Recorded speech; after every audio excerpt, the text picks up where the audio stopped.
Olá a todos, agradeço as pessoas que se inscreveram e respondendo uma solicitação de vocês, eu vou contar um pouquinho da minha história. Né? Bom, quando eu penso na minha história, eu penso em criança, quando eu era muito pequena, mais ou menos uns 6, 7 anos. Eu orava, quando eu ia fazer a minha oração a Deus, eu sempre pedia que Ele me fizesse uma pessoa humana. Sem dúvida, eu nasci 2 dezenas de anos depois da Segunda Guerra Mundial e ouvia falar muito a respeito. E na minha cabecinha de criança, nada era tão terrível quanto uma pessoa ir para algum lugar para matar outras. Bem, na minha infância eu tinha 2 livros de história. Me lembro até hoje que um era de lendas portuguesas, histórias e contos, né? E outro, também um livro grande, não estou lembrada do título. Eu sei que eu lia várias vezes esses mesmos livros, porque a minha família era uma família especial, maravilhosa, mas nós tínhamos poucos recursos financeiros. E eu tinha uma boneca, e a boneca ela tinha aquela cabeça de cerâmica e o corpinho todo de pano. E eu só tive essa boneca. E eu a fazia sentar e contava histórias para ela. Né? Então eu já tinha essa paixão pelas histórias desde pequenininha. Na minha adolescência eu lia demais, eu não podia viajar muito, eu viajava pelos livros. Eu lia em torno de 2 livros por semana, lia muito. E surgiu o meu desejo de trabalhar com a literatura. Bom, quando eu tinha 20 anos, eu já havia feito o curso de especialização, de magistério e especialização, e comecei a trabalhar no Hospital das Clínicas da Medicina em Botucatu, na área de pediatria, responsável por montar a recreação que não existia até aquele momento. Então, assim, foi aquele momento que eu entrei em contato com as crianças. E ainda não havia todo aquele movimento de humanização nos hospitais, que as mães ficavam juntas, e muitas também pelas próprias condições monetárias delas, elas não conseguiam ficar com as crianças. E as crianças realmente, elas começavam a definhar se elas não tinham esse carinho, não amamentavam no colo. Isso me chamou muito a atenção. E eu quis estudar mais as crianças para poder trabalhar com elas. Daí eu deixei o curso que eu fazia de letras e fui fazer o curso de psicologia. Se bem que para mim era bem difícil, porque era em outra cidade e eu tinha que trabalhar e me locomover, mas tudo bem, valia a pena. E assim eu terminei psicologia e fui fazendo as minhas especializações. Desde o começo eu já era apaixonada pela clínica, né? Eu sempre quis trabalhar com a clínica. E fui me especializando em crianças, adolescentes, adultos, né? Bom, aí chegou um momento que eu fui convidada para a docência, para dar aulas. E comecei a ministrar aulas. E nessa época eu me encantei por ver realmente como os olhos das crianças, das pessoas, elas se iluminavam quando elas aprendiam alguma coisa diferente, se encantavam com as coisas. E daí foi uma outra paixão minha, a docência. Chegou um momento que eu entrei no pós-graduação. Por quê? Porque eu me apaixonei por pesquisa e quis me especializar como eu fiz a minha vida toda estar estudando e estar me especializando em várias modalidades de psicoterapia, principalmente psicoterapia profunda. Bom, daí eu comecei a lecionar. E quando eu estava fazendo e elegendo um tema para a minha tese de mestrado, eu estava nesse momento responsável pela supervisão de um estágio de adolescentes. Na universidade, na Unesp em Bauru, a gente montava muitos estágios de acordo com a demanda. Nessa época eu tinha em torno de mais de 70 adolescentes solicitando o atendimento. O que eu fiz? Eu elegi os casos que me pareciam interessantes e convidei estas famílias desses adolescentes para que se eles poderiam me contar as suas histórias. Como eu sempre me fascinou a psicologia profunda, me fascinava também a vida interna da família. Né? Eu me lembro até hoje que uma das crianças que eu atendia, ela era extremamente revoltada por ter o nome do pai. Mas por que eu tenho o nome do meu pai? Porque eu não tenho um nome só meu. Né? Então, realmente, quais eram as raízes o que eu busquei nessa época? Identificar se na vida interna da família, de pelo menos 3, 4 gerações, porque a nossa memória familiar, ela atinge apenas 3, dificilmente ela atinge a 4ª geração. Então, o que eu verifiquei?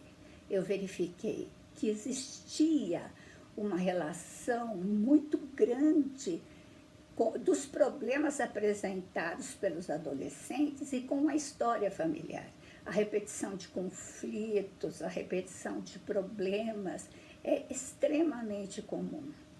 Fazendo um gancho com o curso de especialização na área de abordagem intergeracional de família que eu dei durante um ano, eu brincava com os alunos e dizia o seguinte: procurem algum problema que vocês gostariam de investigar, ver se eles se repetem na família.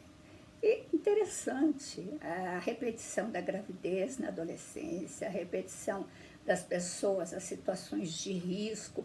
Então, assim, o que existe? Não existe só a repetição. Isso é apenas a ponta de um iceberg. Então, quando eu comecei a estudar no meu mestrado, a vida interna, eu comecei a encontrar um conteúdo vivo, presente na família, que alimentava e fazia com que estes conteúdos aparecessem. Então, ele determinava, e eu chamei de mito, resgatei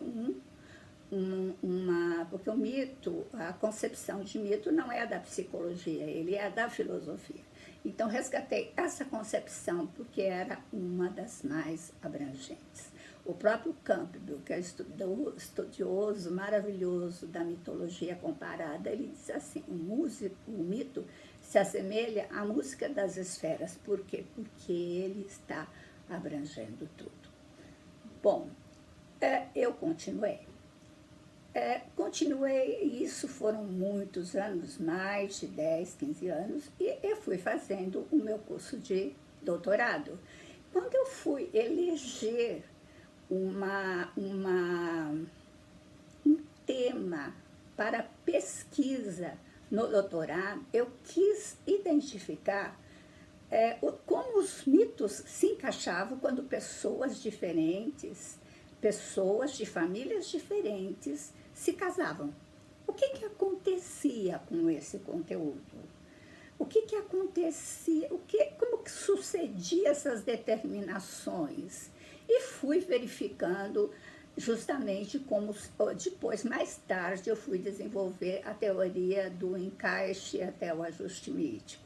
E assim, estudando esses conteúdos, o que eu fiz? Eu fui desenvolvendo uma leitura leitura dos mitos e uma instrumentalização para se trabalhar com os mitos, porque não adianta você só ter uma técnica. A técnica sim dá resultado, agora quanto tempo esse resultado vai se efetivar? Você vai só aliviar ou você realmente vai mudar, você vai transformar, você vai curar o que precisa ser curado, como é o caso mais tarde que eu identifiquei as profecias e estigmas familiares que existem na família, né? Todos esses conteúdos a respeito deles, os tipos de mitos, instrumentos, como trabalhar, eu vou estar passando para vocês, tá? E falas, vou procurar o ser mais simples possível, vocês me ajudem, perguntem, me questionem, isso vai me ajudar muito.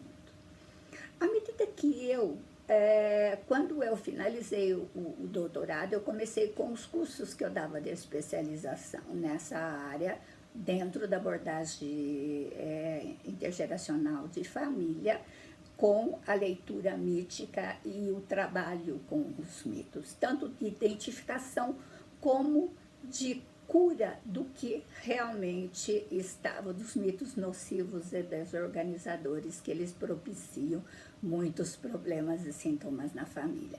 Ao mesmo tempo, os mitos que eu chamo de mitos organizadores e construtivos, eles nos dão toda a força, eles promovem toda a força, toda a resiliência, a capacidade, as figuras míticas familiares positivas, elas nos dão força para a superação dos problemas que nós estamos vivendo. Por exemplo, nós estamos numa época da humanidade que nós vivemos uma epidemia, né? E estamos vivendo muitas situações de conflito, porque nós participamos hoje, a rapidez da informação e o quanto nós sabemos tudo que está acontecendo no mundo, faz com que, lógico, a nossa ansiedade, a nossa angústia aumente às vezes, e nós precisamos lançar mão dos recursos que nós temos.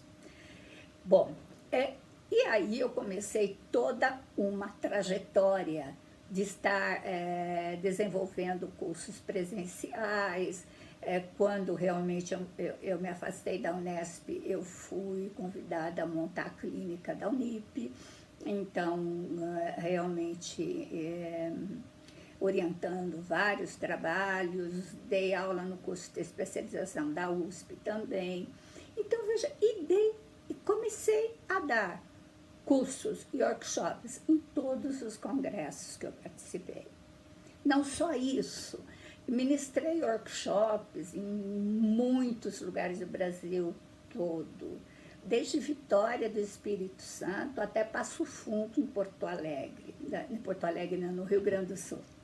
Então, vejam bem, e ao mesmo tempo conheci pessoas maravilhosas e amigas, né?